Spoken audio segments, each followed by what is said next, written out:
Hey, bonjour tout le monde, ici Bruno Saint-Hilaire d'Énergie Santé Optimale, votre ressource en ligne pour vous aider à optimiser votre santé. Une des choses qu'on aime beaucoup faire chez Énergie, c'est aller jouer dehors, en plein air, durant la semaine. Je vous parle en direct du beau parc du Mont-Tremblant. On est, Jessica et moi, on commence notre rituel des jeudis, ski de fond le matin, puis un peu de travail en après-midi, en direct du centre découverte au lac Monroe.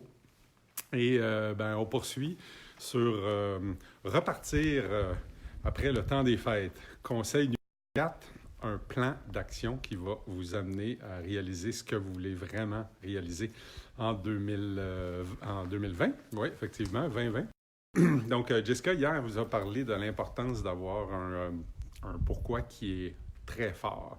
Et je vais poursuivre avec 4 conseils, ou en fait 4 étapes pour que en 2020, ça ne soit pas juste des résolutions, puis que vous fassiez partie des 85 des personnes qui, dans quelques semaines, semble-t-il, en février, vous avez déjà abandonné, mais que vous fassiez partie du 15 qui réalise ces objectifs. Donc, étape numéro 1, trouvez, comme Jessica vous en objectif qui vous stimule énormément, vraiment, là.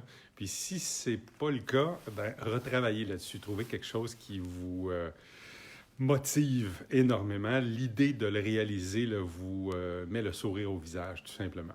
OK, donc, 2, déterminer une date précise quand est-ce que cet objectif-là va être fait. Donc, imaginons que c'est le 15 novembre 2020. Okay? Donc, il faut que ça soit vraiment précis, une date, l'année exactement. Si vous pouvez même mettre la période de la journée en question, ça serait super. Étape numéro 3, vous décortiquez qu'est-ce que vous avez à faire. Imaginons que c'est le 12 novembre 2020.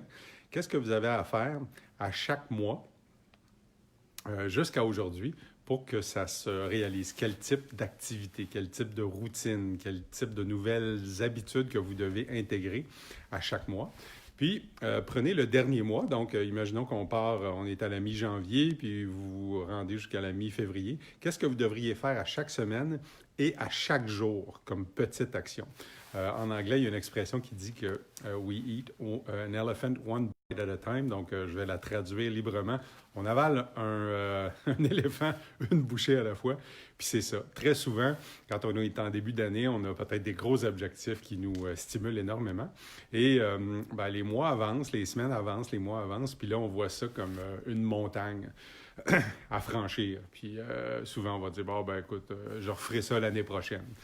Donc, pour éviter ça, puis vous assurer que vous faites partie du 15 qui va réaliser son gros objectif ou ses gros objectifs cette année, prenez-le puis décortiquez-le en petites actions que vous pouvez faire à chaque jour. Puis là, vous avancez.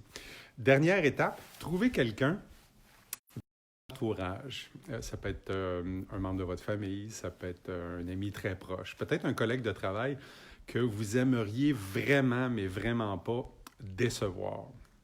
OK? Et vous prenez rendez-vous avec cette personne-là, idéalement en personne. Sinon, c'est peut-être par FaceTime ou par Skype ou par Messenger, mais il faut vous voir. Puis là, vous partagez à cette personne-là votre objectif, puis vous dites à quel point vous y tenez à cœur et à quelle date vous allez le réaliser. Et vous demandez à cette personne-là de vous rendre un service. Donc, ce que vous faites, c'est que vous dites... tu sais, Sylvie ou tu sais, Christian, j'aimerais vraiment ça, réaliser cet objectif-là, mais j'ai besoin de quelqu'un qui va me tenir engagé dans ça.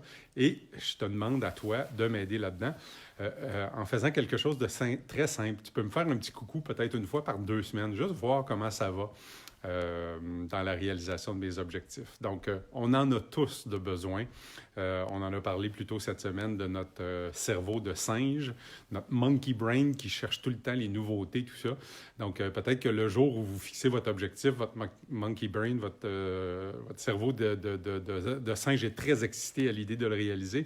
Mais quand vous allez faire face à peut-être la routine, peut-être des périodes plus difficiles où il y a plus de vent de face, comme on parle en vélo, que des vents de dos, peut-être que là, votre monkey brain, votre cerveau de singe va vouloir abandonner. Mais sachant que vous avez un partenaire d'engagement qui va vous faire un petit coucou dans quelques jours, ben, ça vous donne le coup de pied où vous en avez besoin pour continuer. Donc, voilà les 4 étapes pour établir un bon plan d'action.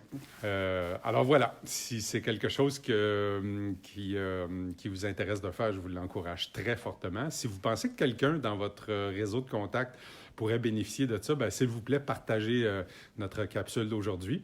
Et puis, bien, on se retrouve demain. Alors voilà, en direct du beau lac Monroe, journée ensoleillée, un peu fraîche, mais le ski de fond était excellent. À bientôt. Salut.